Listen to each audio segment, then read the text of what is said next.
Olá a todos, tudo bem com vocês? Eu sou Ribama Freire e você está no canal Totaltech Informática. Sejam todos muito bem-vindos para mais um vídeo. No vídeo de hoje nós vamos fazer uma manutenção nesse carregador de notebook.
Aqui, ela já é fabricada já com essa parte aqui já para isso, ó. Você puxa por aqui.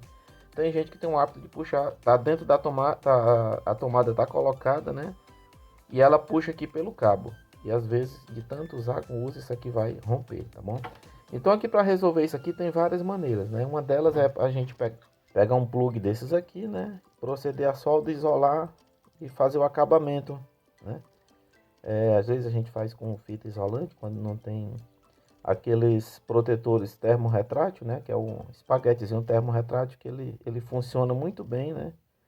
E ainda dá uma vida útil bastante longa. Ou então trocar totalmente o cabo, né? Aqui nós vamos fazer um reparo.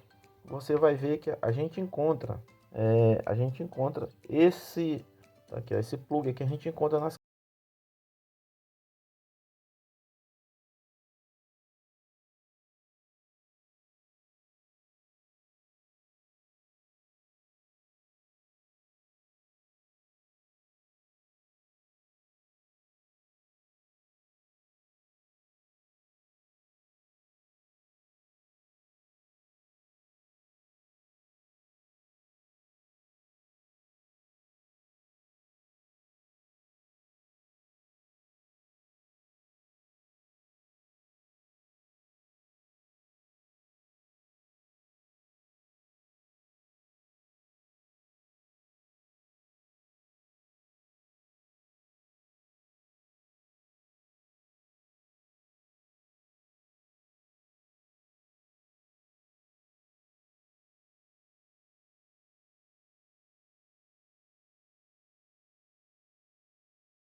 Testar mais uma vez.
Então era só isso, tá? Que tinha para esse vídeo. Espero que você tenha gostado. Deixa aí o seu like, ajuda na divulgação desse trabalho para que também nós possamos produzir sempre conteúdo aqui relevante para você, tá bom? Um grande abraço, fica com Deus e até o próximo vídeo.